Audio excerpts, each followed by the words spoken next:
बिस्मिल्लाहिर्रहमानिर्रहीम। Dear students, अस्सलामु अलैकुम। अल्हम्दुलिल्लाह डेप्रिसिएशन का टॉपिक ख़त्म हो चुका है। और जब मैं डेप्रिसिएशन का टॉपिक आपको पढ़ा रहा था तो क्या क्या चीज़ें हमने डिस्कस की क्लास में। सबसे पहले तो आपको मैंने डेप्रिसिएशन, अमोर्टाइजेशन और डिप्लेशन में फ़र्क बताया था। कॉस्ट ऑफ मशीन निकालना सिखाई थी आपको स्टूडेंट्स। फिर इसके अलावा कैपिटल एक्सपेंडिचर, रेवेन्यू एक्सपेंडिचर को डिफरेंशिएट किया था। कॉस्ट ऑफ मशीन के अंदर किन आइटम्स को इग्नोर कर देते हैं, किन को कंसीडर करते हैं, वो बताया। उसको जनरलाइज करना सिखाया था स्टूडेंट्स आपको। फिर पांचों मेथड से डेप्रिसिएशन निकालना, फिर उनके शेड्यूल्स बनाना, फिर एडजस्टिंग क्लोजिंग एंट्री समझाई गई आपको। इसकी लेजर्स बनवाए गए, allowance for depreciation, depreciation expense के, कॉस्ट ऑफ मशीन के, पार्शियल बैलेंस शीट वगैरह कराई गई। इन तमाम कॉन्सेप्ट्स और प्रैक्टिस के बाद, अनसॉल्व पेपर्स और बुक्स की तमाम एक्सरसाइजेस कंप्लीट करने के बाद अब मैं एक छोटा सा आपका टेस्ट ले रहा हूं और ये देखना चाहूंगा कि आपकी कैसी तैयारी है। तो स्टूडेंट्स, क्या शुरू करें कि आपकी डेप्रिसिएशन की कैसी तैयारी है? शुरू करें? ओके, चलिए बिस्मिल्लाह करते हैं। The process of writing of intangible, अच्छा यहाँ टेंजिबल नहीं कह रहा। Fix assets can be divided into two parts, tangible and intangible. यहाँ कह रहा है इंटेंजिबल एसेट्स। पहले तो बताइए इंटेंजिबल एसेट्स क्या है, क्या आपको नजर आ रहे हैं? पेटेंट्स, कॉपीराइट, गुडविल वगैरह। The process of writing of the intangible assets like patents, copyrights and goodwill etcetera is called what?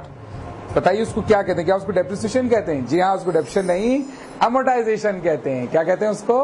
Amortisation. Depreciation तो मैंने बताया था आपको फिक्स एसेट्स पे लगता है, टेंजिबल एसेट्स पे लगता है। लेकिन एक टेंजिबल एसेट है जिस पे डेप्रिसिएशन नहीं लगता। बताइए वो कौन सा? मैंने बताया था लैंड। बिल्कुल सही, बिल्कुल सही। नेक्स्ट देखिए students, under the diminishing balance method depreciation is calculated on. आप डिमिनिशिंग बैलेंस मेथड में, रिड्यूसिंग बैलेंस मेथड के अंदर आप हर साल परसेंटेज क्या ओरिजिनल कॉस्ट पे लगाते हैं या पहले फर्स्ट ईयर ओरिजिनल कॉस्ट के बाद फिर आप परसेंटेज किस पे लगाते रहते हैं? जी हाँ, बुक वैल्यू पे परसेंटेजेस लगाते हैं। आप किस पे लगाते हैं? बुक वैल्यू पे अप्लाई करते हैं। Very good student. नेक्स्ट देखिए, depreciable value of an asset is equal to, depreciable value of an asset, किसी भी एसेट्स की डेप्रिशिएबल वैल्यू जिस पे डेप्रिसिएशन लगेगा वो किसके बराबर होती है? कैसे आती है वो? बताइए। क्या कॉस्ट में स्क्रैप वैल्यू क्या बताई थी क्लास में? Salvage value, scrap value, residual value क्या थी? जी हाँ, cost of fixed assets after its useful life. Very good. तो बताइए इसमें कौन सी इक्वेशन आपको सही लग रही है कि जिसका आप एक्सेप्ट करते हैं कि उसके थ्रू आपका डेप्रिशिएबल वैल्यू आ जाएगी? क्या कॉस्ट में से स्क्रैप वैल्यू प्लस करेंगे, या कॉस्ट में, ये तो रिपीट ही हो गया, स्क्रैप वैल्यू प्लस करेंगे, या स्क्रैप वैल्यू माइनस करेंगे, या इसमें कोई जवाब नहीं? जी हाँ, cost minus scrap value. For example एक मशीन की कॉस्ट है 5,50,000 और उसकी आफ्टर 10 ईयर्स अगर उसकी स्क्रैप वैल्यू है 50,000, तो बताइए 5 लाख में से 50,000 माइनस कर देंगे, 5,50,000 में, सॉरी 5,50,000 में से 50,000 माइनस कर देंगे, वो जो 5 लाख रुपीज बचेगी, that is called what you called it? उसको क्या कहेंगे आप? डेप्रिशिएबल वैल्यू कहेंगे। Very good student. आगे चलिए, total depreciation of an assets can not be exceed. वही बात आ गई कि आप जो टोटल डेप्रिसिएशन निकालेंगे, वही बात, 5.5 लाख का फिक्स एसेट है, 50,000 उसकी स्क्रैप वैल्यू है, तो इसकी डेप्रिशिएबल वैल्यू क्या थी? 5 लाख। तो इसका अंदर जितना भी डेप्रिसिएशन निकालते आएंगे 5 लाख से ऊपर नहीं जाएगा। तो बताइए depreciation of an assets can not be exceed, किस चीज से ऊपर नहीं जाएगा? एक्सीड नहीं करेगा, ज्यादा नहीं होगा। जी हाँ, डेप्रिशिएबल वैल्यू से ज्यादा नहीं हो सकता है। Very good student, very good. Next देखिए, the amount of depreciation charge on machinery will be debited to. Depreciation की एंट्री जब बनवाता हूं मैं, याद है क्या एंट्री है?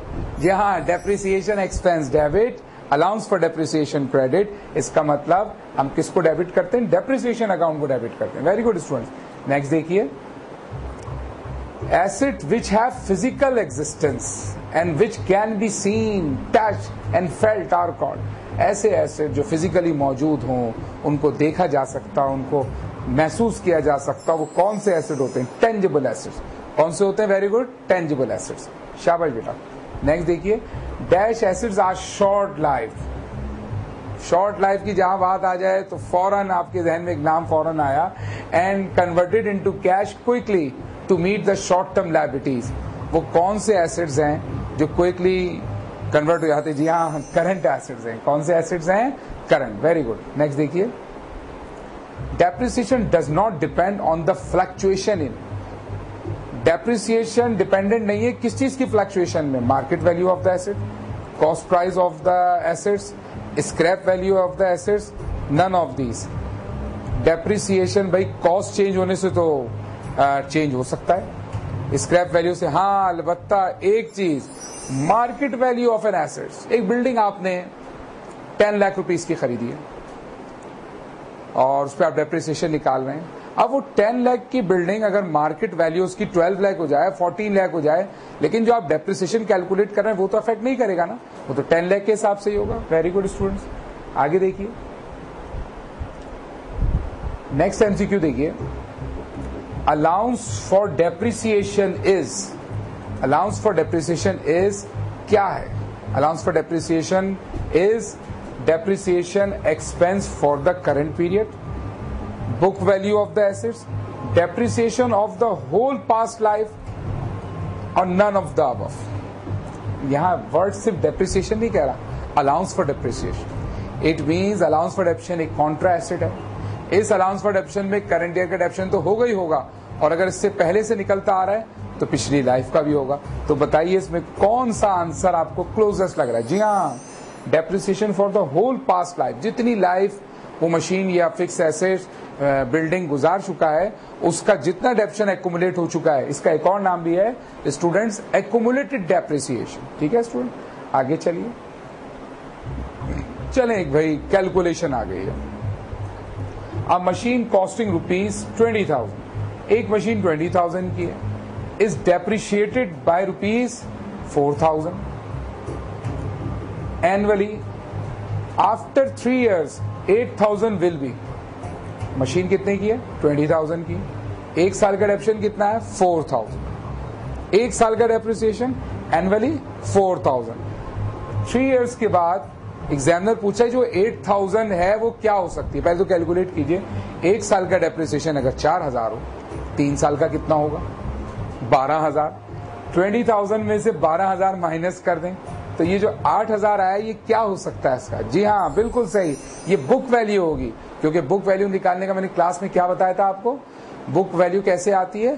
Cost minus allowance for depreciation. 3 साल का अलाउंस फॉर डेप्रिसिएशन जब आप 12,000 माइनस कर देंगे 20,000 में से, तो यकीनन 8,000 आपकी बुक वैल्यू आएगी। नेक्स्ट देखिए students, an assets depreciated under the straight line method. एक एसेट्स डेप्रिशिएट हो रहा है स्ट्रेट लाइन मेथड में, हैज एस्टिमेटेड लाइफ। बताइए, जब भी स्ट्रेट लाइन का फार्मूला क्या याद कराया मैंने आपको? Annual depreciation is equal to cost minus जी salvage value upon life in years. Yes, इसकी लाइफ किस में होती है? ईयर्स में। Very good student. नेक्स्ट बताइए, which of the following account is used for allocation of fix tangible assets. आप fix को अपने इंटेंजिबल एसेट्स की कॉस्ट को एलोकेट करते जाते हैं उसको, कि भाई एक हिस्सा इसका डेप्रिशिएट हो गया, दूसरा हिस्सा इसका डेप्रिशिएट हो गया, तो उसको क्या कहते हैं? डेप्रिसिएशन कहते हैं। क्या कहते हैं स्टूडेंट्स? डेप्रिसिएशन। बिल्कुल सही जवाब। एमोर्टाइजेशन किसका जवाब? एमोर्टाइजेशन जो वो एनुअली राइट ऑफ करते हैं आप, उसकी कॉस्ट राइट ऑफ होती है। वो क्या चीज होती है? किन चीजों की कॉस्ट राइट ऑफ होती है? अभी थोड़ी देर पहले डिस्कस हुआ है। गुडविल, कॉपीराइट, पेटेंट्स पे क्या लगता है? एमोर्टाइजेशन। और टेंजिबल फिक्स एसेट्स पे क्या लगता है? डेप्रिसिएशन। ये डिप्लेशन किस पे लगता है? तीसरा ऑप्शन कुछ याद है आपको? क्लास में बताया था मैंने, नेचुरल रिसोर्सेज पे। शाबाश शाबाश। आगे चलिए स्टूडेंट,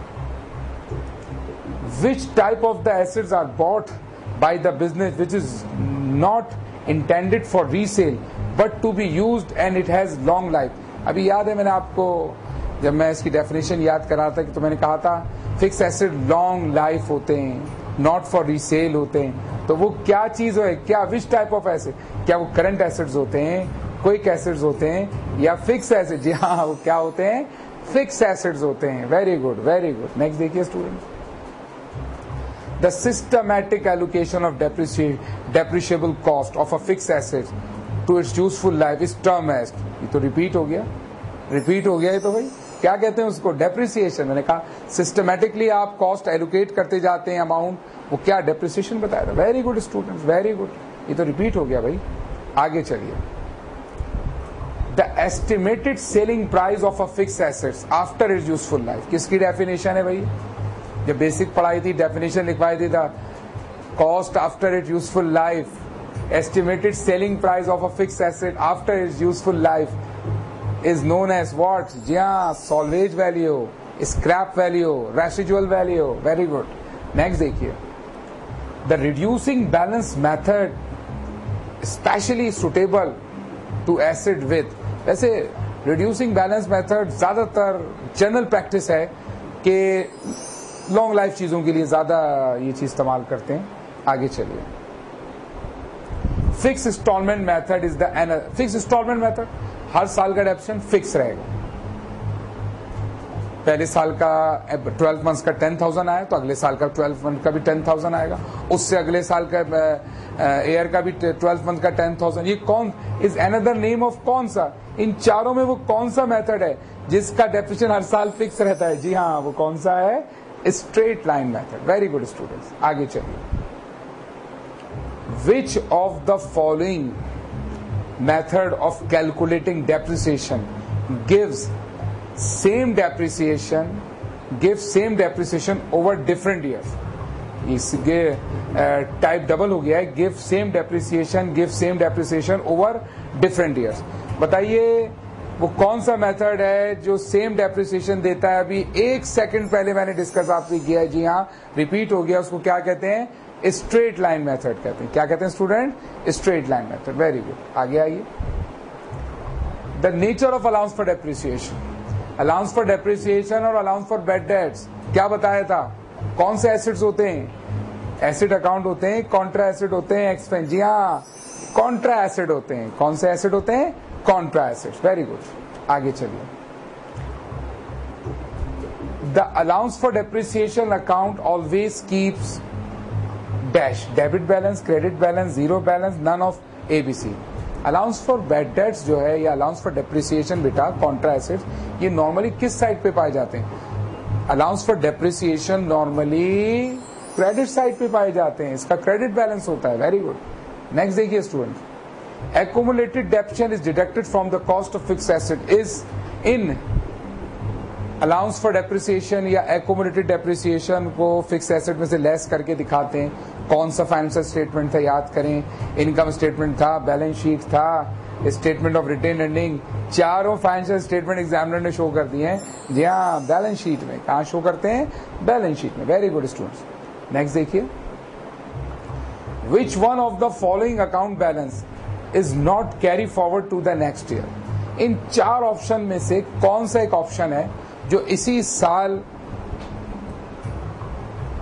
क्लोज कर दिया जाता है, नेक्स्ट ईयर कैरी फॉरवर्ड या ब्रॉड फॉरवर्ड नहीं किया जाता है? कौन सा है भाई? वो एसेट्स है, अलाउंस फॉर डेप्रिसिएशन है, या डेप्रिसिएशन एक्सपेंस है? जी हाँ, नॉमिनल अकाउंट है, इसी साल नेक्स्ट ईयर इसको कैरी फॉरवर्ड नहीं करेंगे। वेरी गुड, नेक्स्ट देखिए, which of the following is not a capital expenditure? इनमें कौन सा ऐसा एक्सपेंडिचर है जो कैपिटल एक्सपेंडिचर नहीं है? सेल टैक्स, भाई सेल टैक्स तो मैंने आपको कॉस्ट ऑफ मशीन निकलवाते वक्त ऐड करवाया है, तो ये तो कैपिटल एक्सपेंडिचर है। Cost of installation of air condition office, air condition अगर आप फिक्स करा रहे हैं तो उसकी इंस्टॉलेशन कॉस्ट भी मैंने मशीन की कॉस्ट में ऐड होगा। Payment of repair expense of old office furniture, ओहो बिल्कुल क्लियर मैसेज है कि रिपेयर एक्सपेंस है वो भी ओल्ड फर्नीचर का। वेरी गुड, तो ये कौन सा है? This is not a capital expenditure, this is what? अगर कैपिटल नहीं तो क्या है बेटा ये? जी हाँ, ये रेवेन्यू एक्सपेंडिचर है। Very good, very good. और कस्टम ड्यूटी और इंपोर्ट ड्यूटी भी कॉस्ट ऑफ मशीन में शामिल होते हैं, ये आपको पता ही था। आगे चलिए students, if 8,000 rupees is 4 month depreciation of a fixed assets, 8,000 rupees जो है वो 4 महीने का डेप्रिसिएशन है, then what will be the annual depreciation? वही कैलकुलेशन, एक साल, how many months in a year? 12 months and 8,000 is 4 month depreciation. It means कि ये 12 में से 4 मंथ का डेप्रिसिएशन इन्वर्स कर दें, 8,000 मल्टीप्लाई 12 अपॉन 4, क्या आंसर आ जाएगा? 24,000 आ जाएगा। बहुत खूब, आगे चलिए student. Consider the following data, following data को कंसीडर कीजिए। बताइए एक मशीन का एनुअल डेप्रिसिएशन 25,000 है, लेकिन उसकी कॉस्ट 2,50,000 है। रेसिजुअल वैल्यू कितनी है स्टूडेंट्स? 50,000 है। इट मीन्स एग्जामिनर ने डेटा की तमाम चीजें तो दे दी, लेकिन यूजफुल लाइफ गायब कर दी। क्रॉस बताइए फार्मूले में क्या मैंने क्लास में बताया था, अगर कभी एग्जामिनर लाइफ मिसिंग कर दे तो एनुअल डेप्रिसिएशन अपाउंड में आ जाएगा और life of the machine is equal to उधर चली जाएगी। तो उसी तरह अगर हम करें तो 2,50,000 में से 50,000 माइनस करें और 25 से डिवाइड करें तो क्या आंसर जो है 8 ईयर्स आता है? नहीं आता है। किस तरह? 2,50,000 माइनस 50,000 कितने आ गए? 2 लाख, और 25,000 जो कि annual depreciation is equal to इधर मौजूद था, क्रॉस मल्टीप्लिकेशन के थ्रू जब आप उसको 25,000 को 2 लाख से 2 लाख डिवाइडेड बाय 25,000 करेंगे तो आपकी लाइफ कितनी आ जाएगी? ये तो हमने कई प्रॉब्लम क्लास में की है इसकी। नेक्स्ट देखिए students, book value plus accumulated depreciation is equal to, book value में एक्यूमुलेटेड डेप्रिसिएशन अगर प्लस कर दें तो क्या चीज आ जाएगी? बुक वैल्यू तो आता ही एक्यूमुलेटेड डेप्रिसिएशन लेस करके है, तो यानी इसका मतलब एग्जामिनर कह रहा है रिवर्स चलो, बुक वैल्यू आई थी एक्यूमुलेटेड डेप्रिसिएशन लेस करके, अगर इसको वापस ऐड कर दें तो बताइए कौन सा आइटम आ जाएगा? दोबारा कॉस्ट ऑफ द वैल्यू आ जाएगी, कॉस्ट ऑफ द मशीन आ जाएगी। Very good students. नेक्स्ट देखिए, which of the following is non depreciable fixed asset? पहला लेक्चर, कौन इन चार में से कौन सा ऐसा फिक्स्ड एसेट है जिस पे डेप्रिसिएशन नहीं लगता? बहुत ही आसान, किस पे डेप्रिसिएशन नहीं लगता? लैंड पे लगता, बाकी इन तीनों चीजों पे डेप्रिसिएशन लगेगा। Very good student. नेक्स्ट देखिए, चलिए भाई एक और कैलकुलेशन आ गई। नहीं कैलकुलेशन तो नहीं है, तो सिंपल थ्योरेटिकल सवाल है, चलें देखते हैं। When the value of depreciation fixed asset is revalued in new partnership business, then its allowance for depreciation is in the books of the new business not taken, same या D में fix. Depreciation जब किसी company में नए business में किसी fix assets को ले जाया जा रहा होता है, तो मैंने आपको बताया था कि पुराना डेप्रिसिएशन नहीं जाता, उसको लेते नहीं है, बल्कि बुक वैल्यू को डायरेक्ट वहां ले जाते हैं। मिसाल के तौर पर एक फिक्स एसेट्स था 2,50,000 का, उस पे अलाउंस फॉर डेप्रिसिएशन 50,000 था, माइनस करने से उसकी बुक वैल्यू 2 लाख है। जब हम इसको नए बिजनेस में लेकर जाएंगे बेटा तो 2,50,000 नहीं, डायरेक्ट कितना लेके जाएंगे? 2 लाख। जी हाँ, बिल्कुल सही जवाब कि allowance for depreciation new business के अंदर किसी पुराने बिजनेस के फिक्स एसेट्स को जब लेके जाया जा रहा हो तो अलाउंस फॉर डेप्रिसिएशन को लेके नहीं जाया जाता।